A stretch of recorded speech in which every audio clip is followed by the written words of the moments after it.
Assalamualaikum warahmatullahi wabarakatuh. Selamat pagi Ananda. Semoga makin semangat ya dalam pembelajaran daring ini. Oke. Pembelajaran kita hari ini adalah tentang persamaan nilai mutlak linier satu variabel. Nah, minggu sebelumnya kita udah mempelajari tentang nilai mutlak. Nah, nilai mutlak konsepnya apa, Nanda? Nilainya selalu positif karena mutlak itu merupakan suatu jarak, ya. Nah, pada pembelajaran hari ini kita masuk ke persamaannya lagi ya. Persamaannya dalam bentuk linier satu variabel. Kalau dia linier berarti dia tidak menggunakan kuadrat. Ya. Kita tetap menggunakan definisi yang sama dengan sebelumnya, yaitu mutlak X sama dengan X jika X besar sama 0. Dan kita kalikan dengan negatif jika X-nya kecil dari 0. Perhatikan contoh berikut ini. Selesaikanlah nilai mutlak berikut berdasarkan definisi di atas. Yang pertama, nilai dari mutlak X tambah 2. Nah, langkah awal kita yaitu mencari batas X-nya, ya. Berarti persamaannya kita sama dengankan dengan 0. Berarti X tambah 2 maka X-nya dapat negatif 2. Sehingga X tambah 2 yaitu mutlak X tambah 2 yaitu X tambah 2 jika X besar sama negatif 2. Dan kita kalikan dengan negatif persamaannya jika X-nya kecil dari negatif 2. Jadi mutlak X tambah 2 sama dengan X tambah 2 jika X besar sama negatif 2. Nah, ini setelah kita kalikan dengan negatif, maka negatif X dikurang 2. Jika X-nya kecil dari negatif 2. Untuk nomor 2 sama juga seperti nomor 1 ya. Kita mencari batas X terlebih dahulu. Berarti X-nya kita keluarkan maka dapat X 3/2. Sama seperti yang tadi. Ini dari persamaan yang di dalam ini kita kalikan dengan negatif. Dan ini penyelesaian dari nilai X-nya. Nah, ini setelah kita kalikan dengan negatif. Nih ya. Selanjutnya, persamaan linier satu variabel yang memuat nilai mutlak berlaku sifat-sifat berikut ini. Sifatnya ada 2 ya. Untuk A, B, dan C-nya ini adalah bilangan real. Nah, jika bentuk umumnya yaitu AX tambah B sama dengan C, di mana C-nya, C ini nilainya besar dari 0 atau positif, maka salah satu sifatnya ya berlaku yaitu, ini dia. Mutlak AX tambah B sama dengan C untuk X besar sama min B per A. Berarti ini min B per A ini apabila udah kita sama dengankan dengan 0 persamaannya. Ini untuk yang B. Untuk X-nya kecil dari negatif B per A. Ada sifat yang kedua, mutlak AX tambah B sama dengan C C-nya kecil dari 0. Kalau C-nya kecil dari 0 yaitu C-nya bernilai negatif, maka tidak ada bilangan real yang memenuhi persamaan itu. Ya. Nah, gimana contohnya? Ini dia. Tentukan nilai X yang memenuhi persamaan. Contoh pertama, mutlak 2X kurang 1 sama dengan 7. Tentukan nilai X-nya. Nah, dengan menggunakan definisi yang tadi, mutlak X sama dengan X jika X besar sama 0 dan negatif X jika X kecil dari 0. Nah, langkah awal kita yaitu persamaan disama dengankan dengan 0. Jadi persamaan yang di dalam ini cukup yang di dalamnya saja ya. 2X kurang 1 kita sama dengankan dengan 0. Tujuannya untuk mencari nilai X-nya. Ini dia ya. Setelah itu, kita gunakan definisinya lagi. Mutlak 2X dikurang 1 sama dengan 2x dikurang 1 jika x besar sama setengah. Setengah ini dari mana datangnya? Dari nilai x persamaan tadi ya, persamaan nilai mutlaknya. Dan kita kalikan dengan negatif jika x-nya kecil dari setengah. Nah, untuk batas yang pertama ini dia tadi kan?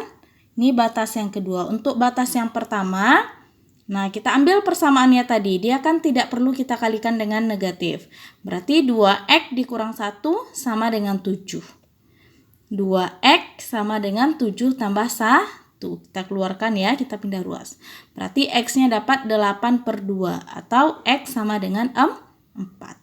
Nah, jadi x sama dengan 4 ini memenuhi dia. Kenapa? Karena x sama dengan 4 itu berada pada domain x besar sama setengah.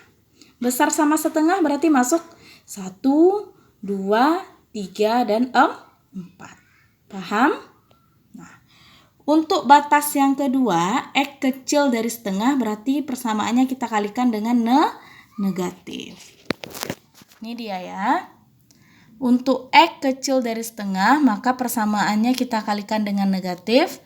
7-nya tetap tidak perlu Ananda kalikan dengan negatif ya. Seperti ini dia, kita kalikan ke dalam.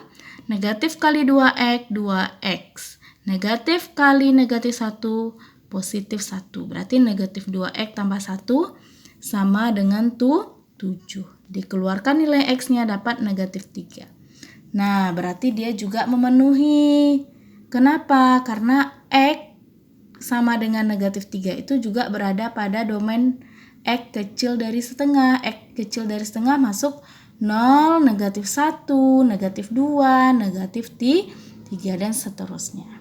Jadi kita patokan kita memenuhi atau tidaknya nilai x itu berdasarkan batasannya ini. Batasan yang ini. Dari mana kita dapatkan batasannya tuh? Ini dia. Oke ya, menggunakan definisi. Contoh yang kedua yaitu mutlak x ditambah 5 sama dengan negatif 6. Nah, ini dia nilainya negatif kan? Jadi berlakulah sifat yang kedua, tidak ada x elemen real, tidak ada nilai x yang memenuhinya karena dia bernilai negatif. Seperti sifat yang kedua ini. Ya, jika C-nya bilangan negatif. Nah, untuk contoh yang nomor 3 lagi. Ini tidak ada negatif ya Nanda. Ini 5. 5 dikali, ini kali maknanya ya. 5 dikali mutlak 3x dikurang 7 ditambah 4. 4-nya nggak pakai mutlak, sama dengan 14. Nah, kalau dia bentuknya seperti ini, kita arahkan ke dalam bentuk umumnya dengan menyederhanakannya ya. Berarti ini kalau dia tidak ada mutlaknya, otomatis bisa Nanda keluarkan. Jadi seperti ini dia. Ini perkalian maknanya kalau kita keluarkan dia jadi pembagian. Jadi bentuk umumnya setelah kita sederhanakan seperti ini dia lagi ya. Nah, berarti ini yang akan kita selesaikan bentuk umumnya udah kita sederhanakan ya. Jadi langkah pertama kita juga mencari nilai x-nya dulu dengan sama dengan 0 ya.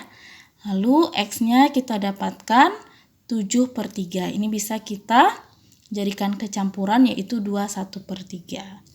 Jadi berdasarkan definisi mutlak 3x dikurang 7 sama dengan ini dia. Jika batasnya x besar sama 21/3. Kita kalikan negatif jika x-nya nanti kecil dari 21/3. Nah, untuk batas yang pertama dulu. Ini dia ya. Jadi, dia 3x dikurang 7 sama dengan 2 seperti soalnya. Dia tidak kita kalikan dengan positif karena tandanya besar ya. Berarti dapat x-nya 3. X sama dengan 3 memenuhi dari batas ini. Ya, karena syaratnya harus besar dari 7/3. 3 besar dari 7/3, maka dia memenuhi. Untuk untuk batas yang kedua lagi, yang x kecil dari 21/3. Kalau ini kita kalikan dengan negatif ya. Ini tetap 2, ini dikalikan ke dalam, dapat nanti x-nya 5/3. Jadi setelah kita sederhanakan atau kita jadikan kecampuran 1/1/3 X-nya. Memenuhi 1/1/3 ini atau 5/3 kecil dari 7/3. Ini kalau kita jadikan kebiasa 7/3 kan. Jadi dia memenuhi. Jadi konsep dasarnya apa Nanda? Kalian menggunakan definisi ini ya. Ini sebagai batasnya. Untuk menentukan batas, kamu hanya menyamadengankan dengan 0. Apa yang disamakan dengan 0, Nak? Yaitu nilai mutlak di dalam ini. Duanya dibiarkan dulu. Nah, jadi batasnya ada yang besar, ada yang kecil. Untuk yang besar, kamu tidak perlu mengalihkan dengan negatif persamaannya. Kalau yang 2 ini tetap ditulis ya. Kalau ini kamu mengalihkan dengan negatif. Nanti kamu lihat nilai X-nya apakah memenuhi dari batasannya atau tidak. Berarti itulah yang merupakan penyelesaiannya nanti. Oke, kita cukupkan sampai di sini. Assalamualaikum warahmatullahi wabarakatuh.